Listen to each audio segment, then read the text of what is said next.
Rohini Sutta Prabhu spoke? Raise your hand.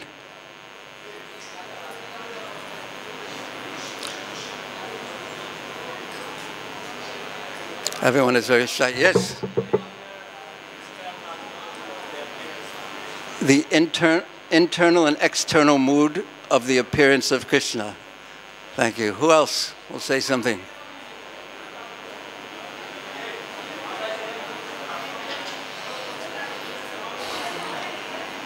Yes, Paul. He appeared just to please the devotees. Thank you. One more.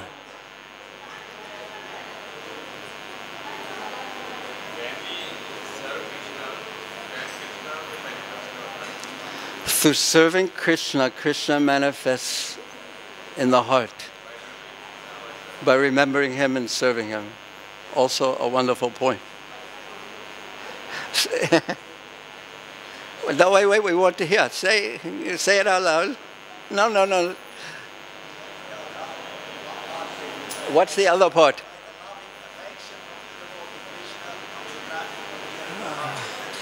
So that is real service. By the loving affection that the service is offered with, that is what causes Krishna to appear within the heart. We saw that in the pastime of Narada Muni, how Narada Muni became the famous great distributor of bhakti, the carrier of bhakti shakti, because he meditated in the forest. And then suddenly, Krishna, who was in his heart actually, appeared before him. And then Narada Muni went mad in ecstasy because he had seen Krishna directly. But then Krishna disappeared. And Narada Muni tried all the same tricks, not tricks, but the process that he had used before that had apparently caused Krishna to appear within his heart, but nothing was successful. And then he heard an Akashvani. What does Akashvani mean? What? A voice in the sky, or a voice that was manifest, an instruction just coming out of the air, practically speaking. And the Lord spoke to him and said, Ivapakwa kashayanam dudarshanam kuyogina. You are not ready, pure enough to see me, but by my mercy, hantasmin janmane bhava. You won't be able to see me another time in this life.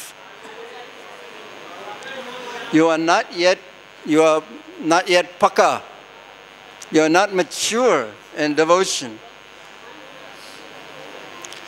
And Narada Muni, from that point on, although he had tried to see the Lord by his own power, he understood that he couldn't, because there was some lack, some attachment, the affection, as Prabhu Rohini Sutta said. The affection was not complete enough to attract the Lord to come and live always in his heart and be with him always.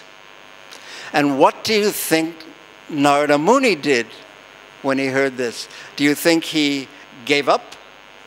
What do you think? Do you think he gave up? No. Do you think he said, I should join another movement? Do you think he said that? No. But what did Narada Muni do? Does anyone know? Raise your hand if you know.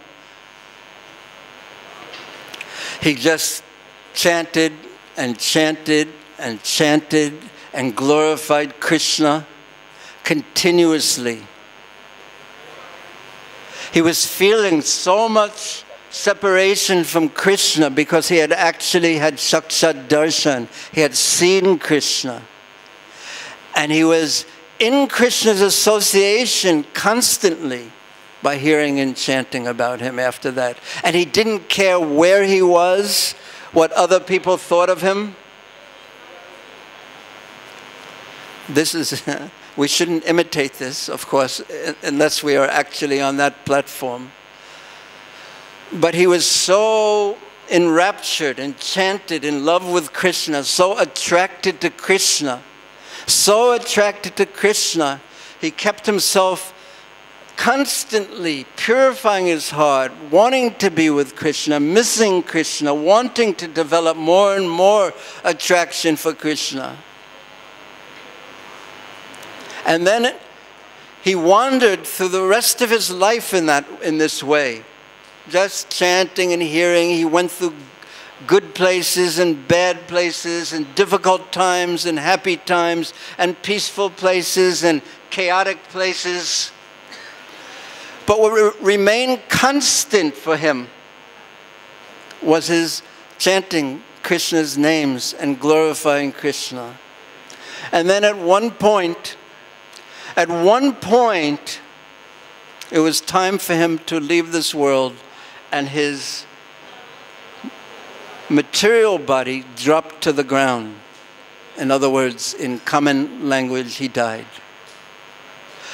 But he didn't actually die, because he had become mature in his devotion due to his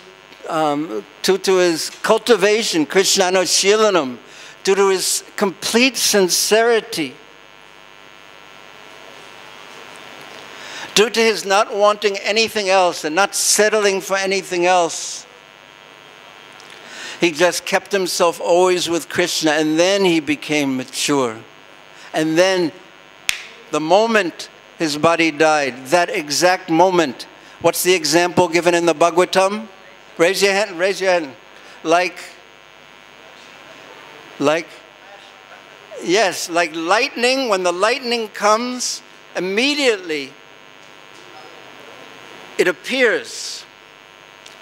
Simultaneously, exactly the same moment. So his death was not actually a death at all. It was the birth of his spiritual body. But it wasn't the birth of his spiritual body exactly, but his spiritual body, which is eternal, Nitya Siddha Krishna Premi Sadhya Kavanoi. It manifests, and he became who he was eternally. Eternally in relationship with Krishna. So our process, as Srila Jiva Goswami describes in Sri Bhakti Sandarbha, that the process of sadhana bhakti is the process of turning. Right now our back is turned to Krishna, and we are involved in the activities of ahankara, false ego, with myself as the center. And the process of sadhana bhakti is the process of turning to Krishna. From Bahyamukh to Samukh, the process of turning to Krishna. And that process, as Rohini Sutta Prabhu just made sure that we understood, is one of developing our affectionate relationship with Him. Not just service, not just work, but devotional service, bhakti, bhakti yoga, seva. So how to put devotion into our service, into our life, is our process. And it so much has to do with hearing and chanting about Krishna. It's Panchanga Bhakti, and in the association of devotees to hear and chant about Krishna. So this day of Janmashtami, as we know, is Bhakti, Madhavatiti, Bhakati Janani. Srila Bhaktivinoda Thakur speaks especially about Ekadasi. But Janmashtami is included in that. These are the days that give birth to bhakti. These are the days where we face the deities and we pray. These are the days we hear about the residents of Vrindavan and the other kind-hearted devotees. And we pray to get some service and some small inclination of the mood in which they serve in. And then If we get that, then we are very, very fortunate. Janma koti sukhita amna labhyate. This is very fortunate. This defines good fortune, practically speaking. In any case, what I would like to speak about, is the name-giving ceremony of Krishna. Now, does anyone know what chapter of the 10th canto that is described in? The name-giving ceremony of Krishna? Without taking out your mobile phone? Does anyone know?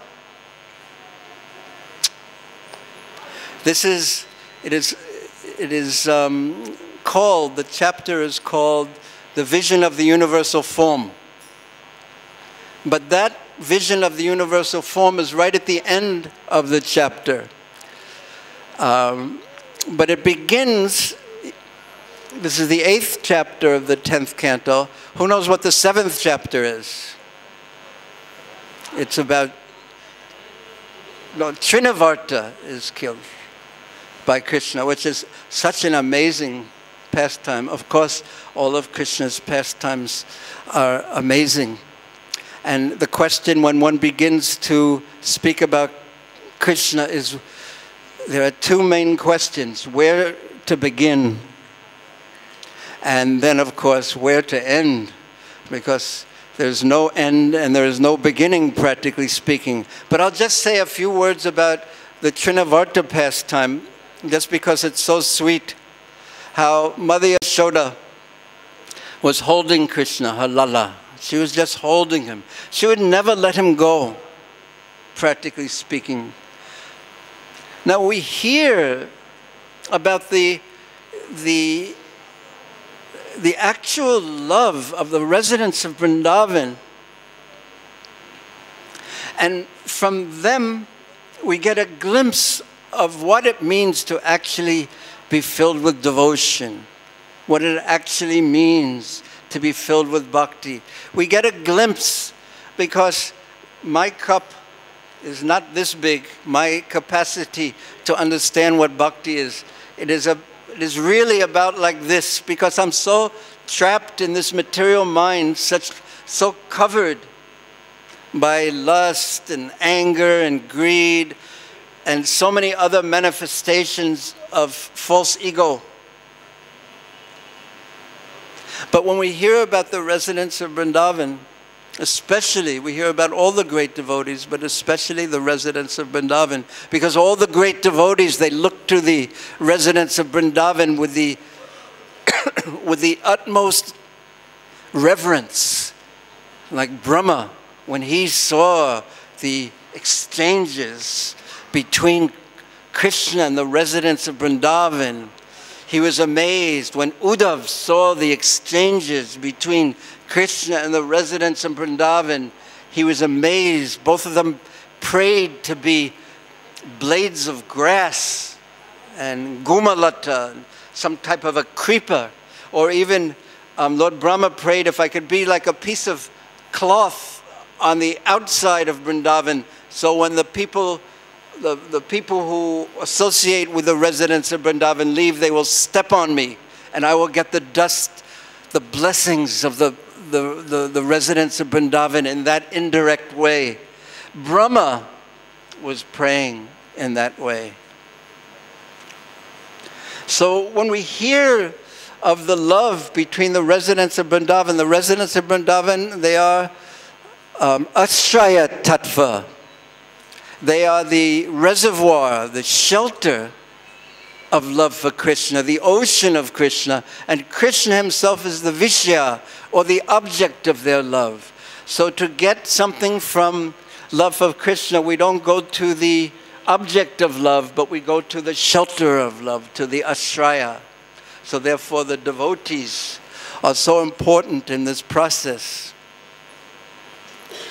So Mother Yashoda, when she was holding Krishna, and how can we even get a glimpse of the love of Mother Yashoda for Krishna? It was complete. It was completely natural. It was completely spontaneous. In fact, this was who Mother Yashoda was. She was, we can say in English, the emblem of motherly love, Shuddha Vatsalya Prem. But this is who she was.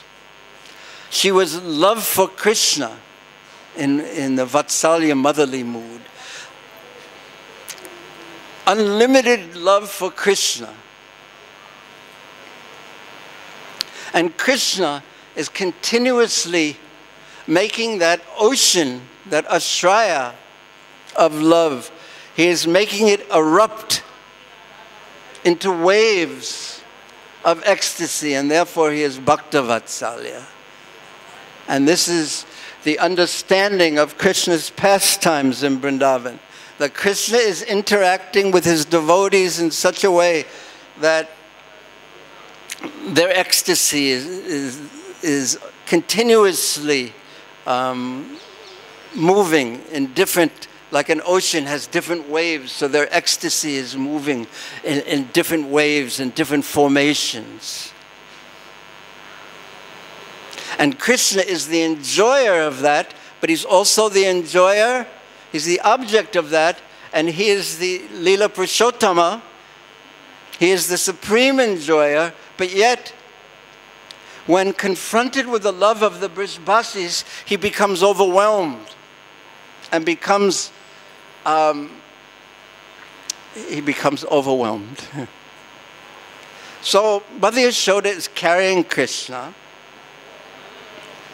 and suddenly Krishna, he's only in the mood of a baby, but suddenly his Aishwarya Shakti informs him that there's some danger coming. So he assumes by the potency of Yogamaya, because he's just in the mood. Mother Yashoda's love for him has controlled him so much, he's just holding on to her and she's holding on to him. But yet there is some danger coming, and that danger is an asura sent by Kamsa to kill Krishna. And he's in the shape of a whirlwind, like a tornado in English, some kind of a whirlwind, but so powerful.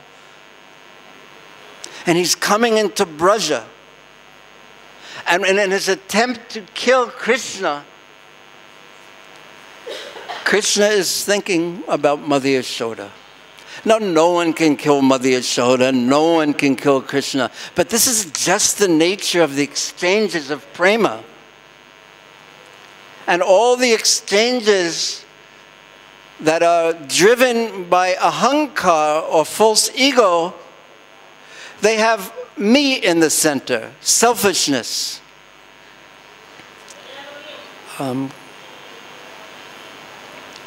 Atma Indriya Priti. They all have me in this. No matter what they appear like on the outside, on the inside it's selfishness. And in Vrindavan and in devotion, it is exactly the opposite. No matter what it appears like on the outside, there is prema at the center. So Krishna was thinking of Mother Yashoda, and Mother Yashoda was thinking of Krishna. This is love. Not selfishness. But then Krishna assumed a very heavy weight. And Mother Yashoda could not carry him. So she placed him down on the soft dust of Gokul, the soft Braja dust. And then she went inside, as explained by Srila Vishwanath Chakravarti Thakur. She went inside to pray to the deity, Narayan deity, for Krishna. How has this boy become so heavy all of a sudden? Maybe there's some tantra involved or something. So she went inside to pray to the deity, Lord Narayan, to protect Krishna from this occurrence that she couldn't understand. And then as soon as she walked inside, she thought, what have I done? I left Krishna alone. So the kind of ecstasy, loving ecstasy, caused by anxiety that filled her heart is not possible for us to understand. But immediately, she ran outside. And during that short time, when she had gone inside by the power of Yogamaya, during that very short time, maybe moments, this Trinavarta, this whirlwind asura, come and lifted Krishna, took him high into the sky. Now, Krishna,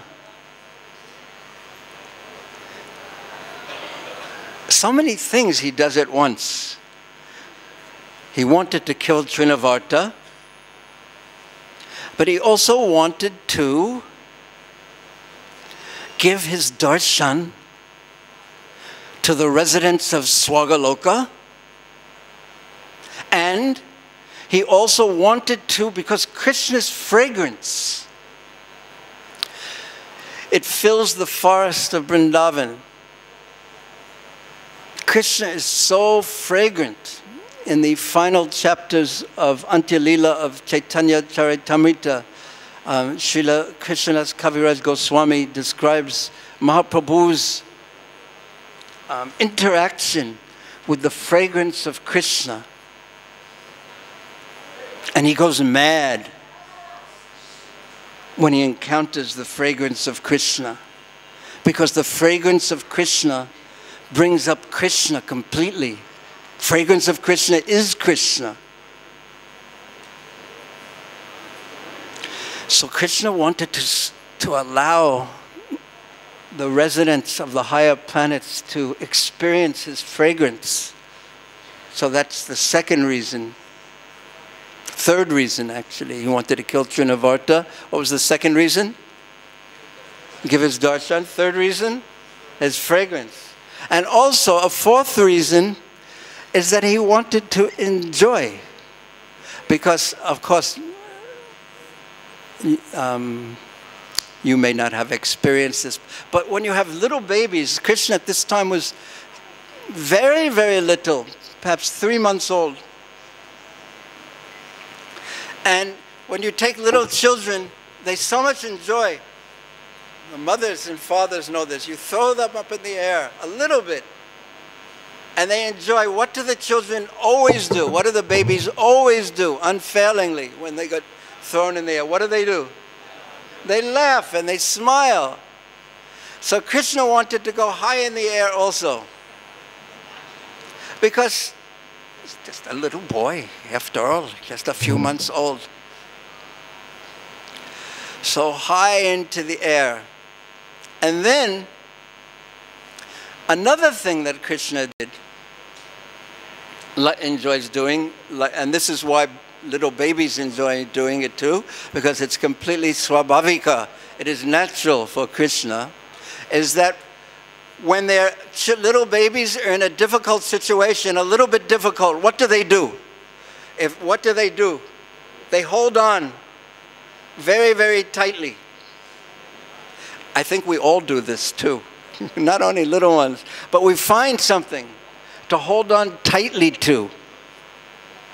And in this is a very important lesson, because if we hold on tightly in a dangerous circumstance to something that cannot actually give us shelter, we hold on to our mobile phone very tightly, we hold on to our credit cards very tightly, we pashanapi na pashyati, we hold on to our family members at the time of death.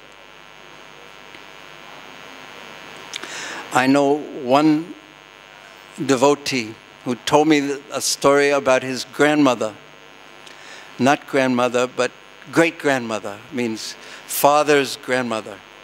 Well, there must be a Hindi word for that. What is it? Pardadi. Is that close enough? Pardadi. So Pardadi was a very, very good devotee. And she especially, you know what she especially liked to say? What names of Krishna that she was attached to? Do you know? Of course, how could you know? It was Radhe Shyam. So she would always chant Radhe Shyam, Radhe Shyam, Radhe Shyam, Radhe Shyam, Radhe Shyam. And then one day, and every day she would go to the river. This was in the Sindh province. And she would bathe in the river, come back, and then read Bhagavad Gita. And all the time chanting Radhe Shyam, Radhe Shyam, Radhe Shyam. And then one day, when she came back and she was very elderly, she told her family members, now I want you to do something. And this devotee's father was just a young boy at that time. The father was a young boy. So she said, what I'm going to do is put a piece of cloth on the ground. And then I will lie on that cloth. And then I want all of you to surround me and chant Radhe Shyam, Radhe Shyam, Radhe Shyam. And everyone knew, even the young children knew what was going to happen. But she was such a powerful devotee. And then the devotee that I know, his father's brother, had very attached to her. So what do you think he began to do? What do you think he began to do?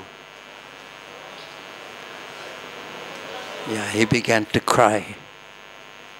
And she immediately said, take him away.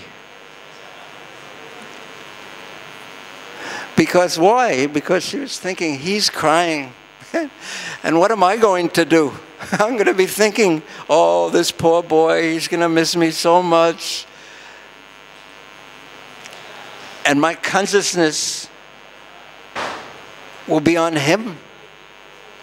Sadatat bhava bharata, when I leave. And she said, take him away.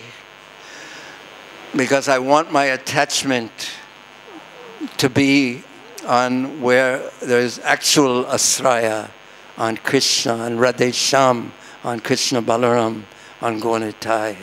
So this is a devotee. So does anyone remember the point? I actually remember the point with this philosopher, the point in the pastime. Holding on. Holding on. What do we hold on to? So the little children, everyone holds on. Even the smallest child holds on. So Krishna held on to Trinavarta very tightly when he was high. And Trinavarta, because he had already, by the potency of Yogamaya, was so heavy, Krishna was so heavy, Trinavarta, Krishna holding on tightly to his neck, he choked him. And he fell down dead on a slab of stone. But Krishna had already killed him because he was a demon. So that is the end of the story. But it is not really the story's essence in one sense, the pastime's essence, this Leela's essence. Because Mother Yashoda realized after one moment that she had left Krishna alone, and her Shuddha Vatsalya Prema erupted into an ocean, a tsunami of ecstasy, with Krishna as the center, fearing for Krishna's welfare, because all mothers, to the day they will die, they worry about their children. This is the nature of motherly love even in this world. Of course, in Kali Yuga, perhaps the motherly sentiments aren't natural sometimes. Even killing their children, what to speak of worrying about them. So Mother Yashoda immediately ran outside to the place in the dust of Vrindavan where she had placed her Lala, placed this most beautiful, all attractive boy, her boy, Yashoda Nandana, and he was gone. He wasn't there.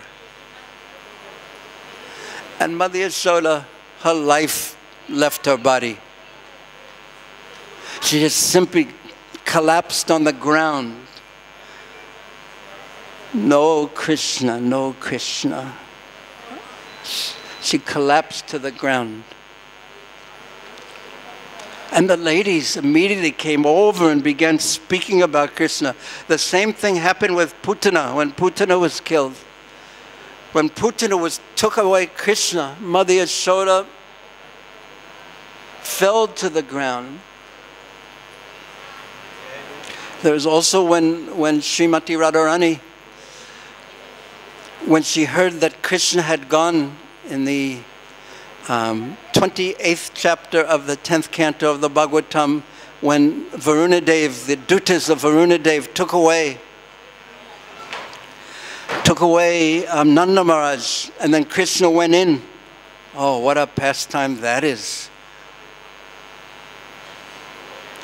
That when Srimati Radharani heard that Krishna had entered the waters of the Yamuna, and what did they see? The residents of Vrindavan saw that Krishna had gone into the water, and of course we know that he went to the abode of Varunadev, but what did it look like from the outside, from the shore? It looked like he had gone into the water and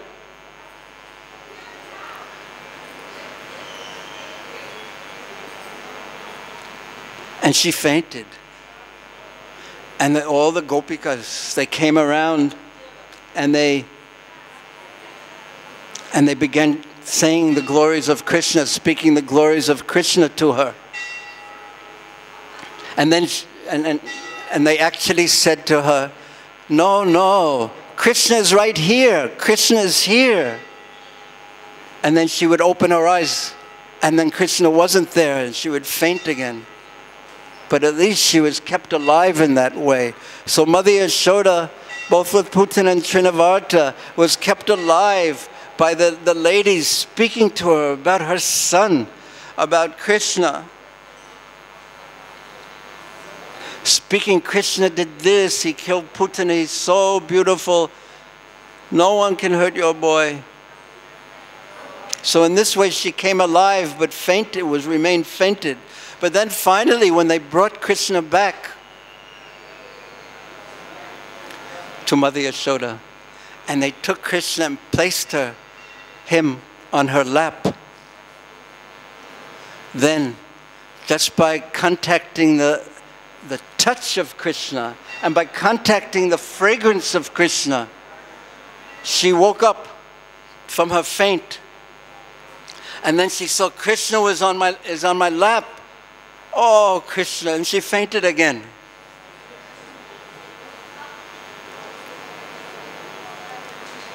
This is how Srila Jiva Goswami describes this pastime.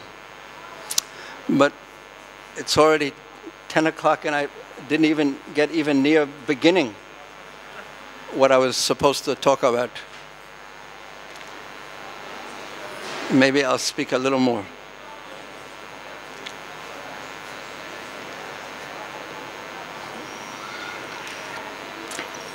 So, after many things happened, and the 7th chapter of I won't say any of them because then I will get caught again. Then, after the 7th chapter ends, everyone knows what happens. The 8th chapter begins.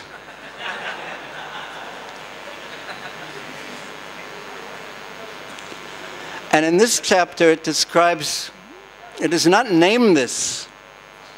It is called Mother Yashoda sees the universal form within Krishna, but it begins in a completely different way. And the different pastimes that take place in this chapter are so amazing. If you have time today, you can read it. It is so amazing what Krishna does. But if not careful, we won't begin. So it is the time now, after the killing of Trinavarta, after the killing of Shakatasura, which happens at the very beginning of the 7th chapter of the 10th canto, then Srila Sukadeva Goswami begins to describe the appearance of Sri Gargacharya in Vrindavan and how he conducts the name-giving ceremony for Krishna and who else? Balaram. So it is interesting that this was after 3 months. Krishna didn't get his names yet, and actually not so many names are given. Balaram's 3 names of Balaram are given by Gargacharya, but he says he has so many names, but he doesn't actually specify one particular name. But Garga Muni comes, and according to Srila Vishwanath Chakravarti Thakur, or I believe, or one of our acharyas, that traditionally the name is given according to astrological texts after 100 days. So this explains why he got the name later in the pastimes, not right in the beginning. When did you get your name? You don't remember? Okay. You also don't remember. But what is traditionally done now, after 14 days after? But then, at least in some astrological texts, it says 100 days after. So it's not clear what they called him in between. But I'm sure it was very, very sweet. Because when a devotee calls Krishna with love, he hears that name very, very well. So Garga Muni came because Vasudeva had inspired Gargacharya to come, because Vasudeva was the priest of the he was in the Yadu dynasty, and Gargacharya was the priest of the Yadu dynasty. So by the inspiration of Vasudeva, Garga Muni came. And there is a place in Vrindavan that's on the other side of the Yamuna, where this is taking place. And at that time, there's not so much said about it in the Bhagavatam, but at that time, Nanda Maharaj was with the calves. And calves are so enchanting. If I ask raise your hand if you've ever seen a calf playing. So if you didn't raise your hand then, and you were not asleep or just didn't want to waste that energy on a fast day, go and see the calves playing. It is such a sight. It is almost like they have springs on their legs. They just bounce, practically speaking. And they're so young and fresh and enchanting. So the cow barn was empty at that time. So as soon as Nanda Maharaj saw Gargacharya in this very, very lonely place, out in the fields of Vrindavan where the calves were there, he first greeted him very, very sweetly, and spoke about that he knew everything because he was so powerful. He was such a great, powerful sage. And when the Yadu dynasty offended him, later on, they had to suffer so much because of that offense. And who came because of that offense? When Gargacharya, it was Kalyavana. It was Kalyavana, which is described in maybe the 51st chapter of 10th canto. So So Garga Muni came, and Nanda Maharaj was so happy to see him, because he was also a member of the Yadu dynasty, and he was hoping that this very auspicious sanskara, or name-giving ceremony, could be done by the priest of the Yadu dynasty, by Garga Muni himself. So, and then Garga Muni came. So after greeting him and speaking very sweetly to him, he requested, "You please, our two boys are here, Krishna and Balaram. Please perform the name-giving ceremonies." And Garga Muni was so pleased by the greeting that he had received. And as Rohini Sutta Prabhu was emphasized in that point in his class, is that the guest came, and you could say, "Here's some water, here's your seat, because I know according to, how are you? Because we know according to Atiti Bhagawan has to be treated with a certain amount of generosity of spirit." So we can do that externally, just going through the motions. And sometimes, I know I do that, when I'm in a bad mood and someone knocks on my door, and I don't want to see them, okay, now please sit down. And they're just thinking, I hope I can leave very quickly. But Garga Muni was greeted with such affection by Nanda Maharaj. It is the affection. It is the affection that melts the heart. It even melts the heart, as Prabhu Rohini Sutta Prabhu was saying, of Krishna, the Supreme Lord. Yes, he's a person, he has a heart. So his heart melted. But when Nanda Maharaj asked him to perform the name-giving ceremony, he thought this is not going to work, because Kamsa is he knows all diplomacy. So if he hears that I, the priest of the Yadu dynasty, have given the name to your son, Nanda Maharaj, then he will think that Vasudev's son, who the Durga Devi had said been born somewhere else already, he will think that this is the one, because Kamsa is very clever. So I shouldn't do this. And Nanda Maharaj, he said, then, yes, it's a very good point. But let's now, but he didn't want to lose the opportunity of the presence of Gargacharya, so he said, then let us do it in secret. Let us do it secretly, and no one will know. I won't even tell the relatives. But of course, especially in a village, there are no secrets. Or anywhere, or ISKCON, the ISKCON village. Did you hear? Oh, really? I didn't know. So later on, the cowherd men, after Krishna puts down Govardhan Hill, Nanda Maharaj actually, he tells them, but they already knew what Gargacharya has said, because they were always taking shelter of Krishna, which is one of the things that Garga Muni had said, Anena sarva dogani yunjanyasyas tarishyati. This boy will give you protection. So after that point, everyone somehow in Braja, even though Nanda Maharaj never told anyone, somehow everyone knew that when there's ever any trouble, any difficulty, turn to Krishna. Perhaps by Krishna's arrangement, this very important secret was made public, so we would learn this.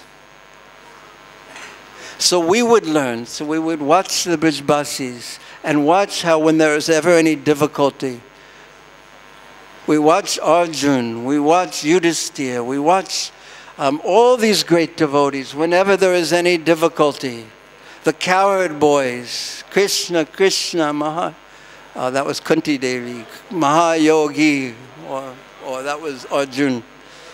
Krishna, Krishna, they call out continuously. Rama, something Vigraha. You know that verse? When the fire comes later on, the cowherd boys say, Krishna, Krishna, something. Rama, Rama.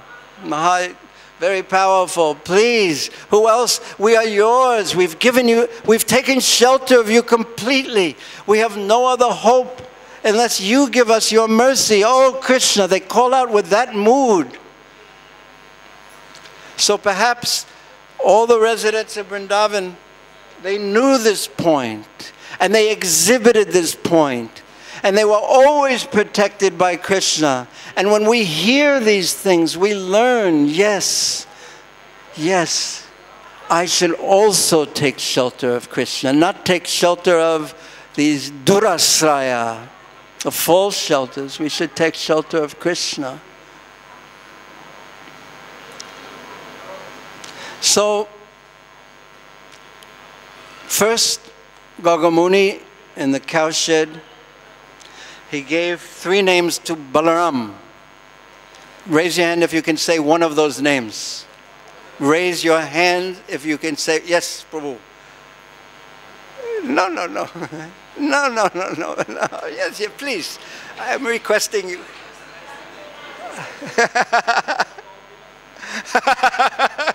But you were first, so please go ahead.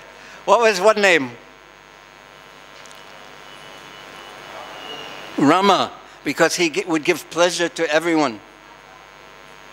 And another name, raise your hand. Second name, you were first again. You people are very slow, very enthusiastic. Tatilaloyam apimula mekalam. Bala, because he would be so strong. And the third one, because, raise your hand, yes. Shankarshan, because he would unite Karshan. The 2 dynasties would be attracted and joined with him, the 2 parts of the Yadu dynasty. And then he began speaking about Krishna. So I've taken a little bit of notes, and then there's 1 or 2 verses that perhaps we will speak about a little more. So the first thing he said, because there are 7 verses. The first one is text 13. What is the last one? Let's see if anyone is from IIT. First one is from 13. 7 verses. Last one. Very difficult question, yes? Without your mobile phone or anything, okay, some of us are going 1, 2, 3, 4, 5, 6. But I always get confused also on this difficult question. 19. So from 13 to 19, in the 10th canto, 8th chapter, Gagamuni, Gargacharya, he speaks about Krishna. And the first thing he says about Krishna is, this boy, this isn't the first time he's come. I'm expressing it in easier to understand language. This isn't the first time he's come. He's come, he's incarnated. But actually, the English word incarnation is not actually the right word for what Krishna does. Because incarnation literally in Latin means he comes within flesh. But Krishna never comes in a material body. And even if he did come in a material body, it would be a spiritual body. So he has come, this boy, he's looking at Krishna. This isn't the first time he comes. He has incarnated in different millenniums, in different colors, white, red, yellow, and now as the complete avatar, that is the proper word, the complete Lord, Krishna Swayam, Krishnastu Bhagavan Swayam, he has come now in a blackish complexion, Sham. And all the other incarnations who have come through, which of the Purusha avatars? All the incarnations come through the Purusha avatars. If you studied the Bhagavatam, 3rd chapter, no, but close. That's second choice then. You get a second chance. Chiradakshaya Vishnu. The incarnations all come through Chiradakshaya Vishnu. But not Krishna. When Krishna comes, all the incarnations are within him. And we hear that he kills the asuras through the incarnations. He himself doesn't engage in that.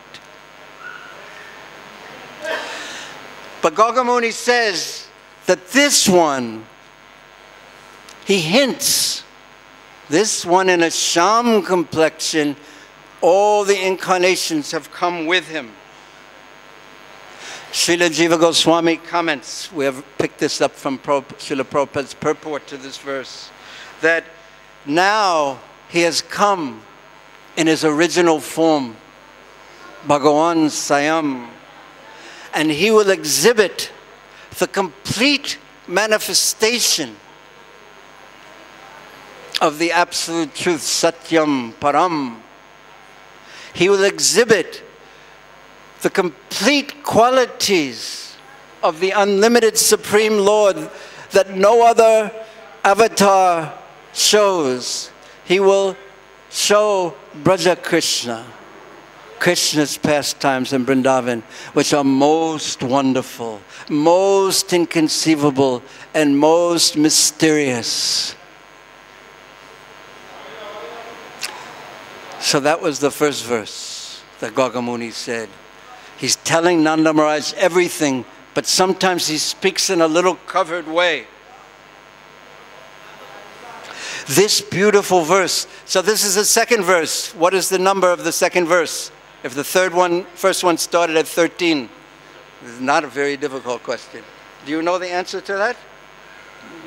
Thank you, Prabhu. What is your name? Raghav. Very happy to meet you, Raghav. Prabhu. How old are you? 12. And where do you go to school? Ah, very nice to meet you. And how have you learned to speak English so nicely? Oh, you're a Bombay boy before, but now you're a Vrindavan boy. Okay. Do you know how to herd cows yet? Have you ever seen calves jumping? Yes. Would you like to herd cows one day? I think it is good fun. Raise your hand if you've ever herded cows. If you have ever herded cows, raise your hand. If you've ever milked a cow, raise your hand. Okay. Okay, more. I have never done this. Second verse, 14th. This beautiful son of yours, he previously, he was telling him something very secret here. This son of yours previously, maybe a long time ago, appeared as the son of Vasudeva. And therefore, he gave him a name here. He will be known as Vasudeva. He was hinting that he had come, but he was as the son of Vasudeva. He was hinting that he actually wasn't the son of Nanda Maharaj, but he was looking at that point from the point of view of a Yadu, a member of the Mathura place. But Srila Vishwanath Chakravarti Thakur in his commentaries, and Prabhupada has put it in the commentaries of Vishwanath Chakravarti Thakur in this regard into his Bhagavatam, 10th canto 2, that actually Krishna is born in Vrindavan. And Vasudeva Krishna is born in Mathura. And then Vasudeva Krishna, when Vasudeva carries him, he enters within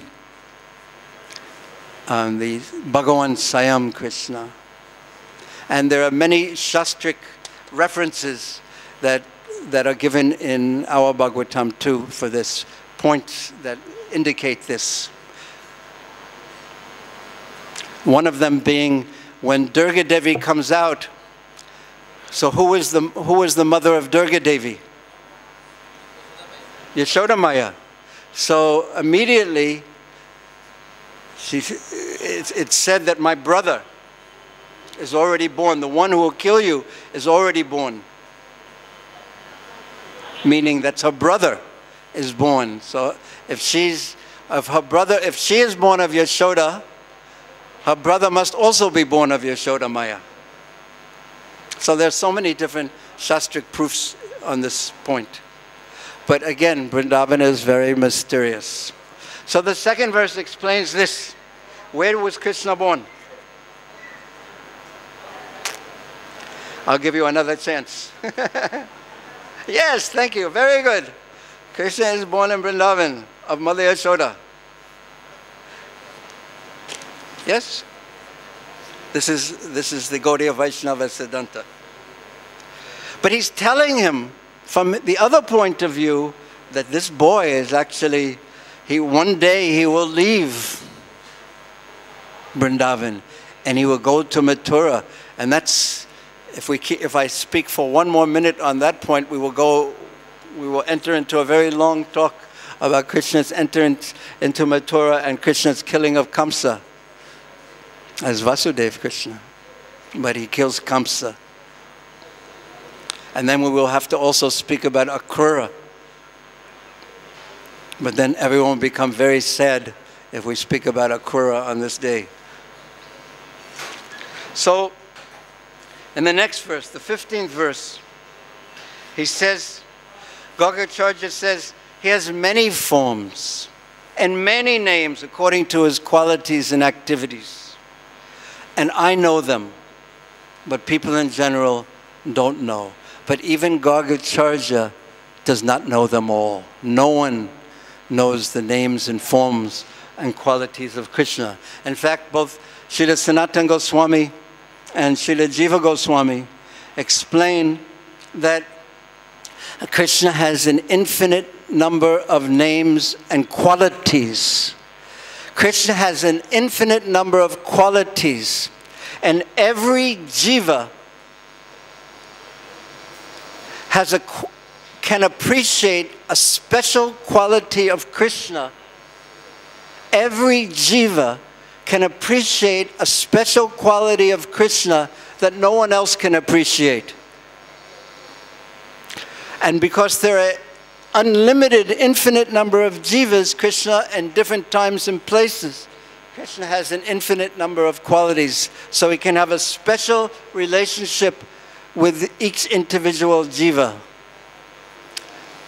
So he has unlimited names, Gagamuni says, unlimited qualities. And I know them, but others don't. But actually, Gaurakacharya, and no one can know all the names and qualities of Krishna. And then, but Srila Prabhupada in his purport, he says a few of the names of Krishna. He is called Bhakta Vatsal. He is called Giridhari. He is called Govinda. He is called Gopal. And he is called Krishna. And Krishna means, Prabhupada explains in the purport, he who ends all material existence for one who will chant his name.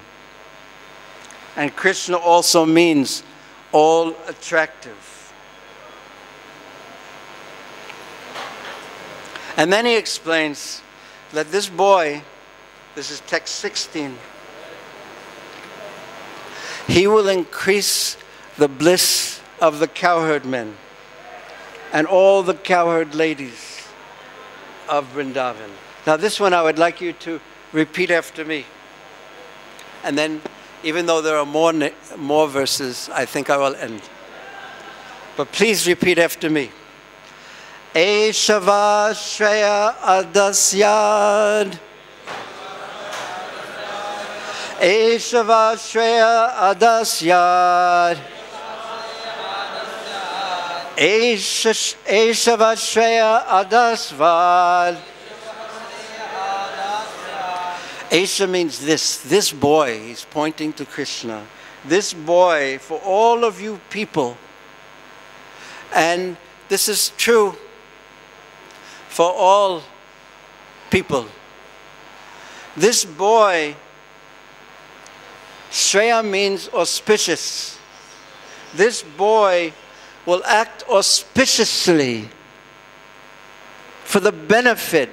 Adasyad means for the benefit, or all auspiciously. He will act for the benefit and all auspiciousness of all you people. Gopa Gokula Nandana. Gopa Gokula Nandana. Nandana. So for all the cowherd people of Vrindavan, he will act most auspiciously, all auspiciously, for all the benefit of them. And he will act as the Nandana, the son of all of them.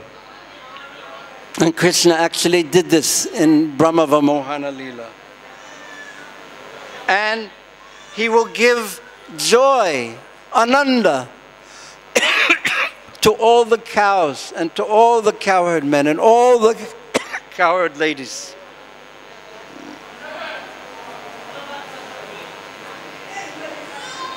And Nanda Maharaj, because the verse goes on, Anena Sarva Durgani. So this boy of yours will increase all bliss and all auspiciousness for all the Gopas and all for Nanda Maharaj and all the cowherd people. Complete auspiciousness he will give you. Complete benefit he will give you. And Anena Sarva Durgani, and all difficulties he will help you cross beyond them. Yunjamanjastarishyata. Yunjananjastarishyata.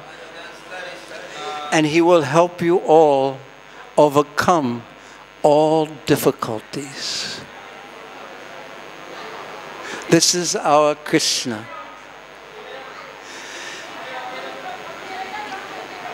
He will bestow all auspiciousness, and he will help us overcome all difficulties. And he is so beautiful. Okay. This is the indication that class is over.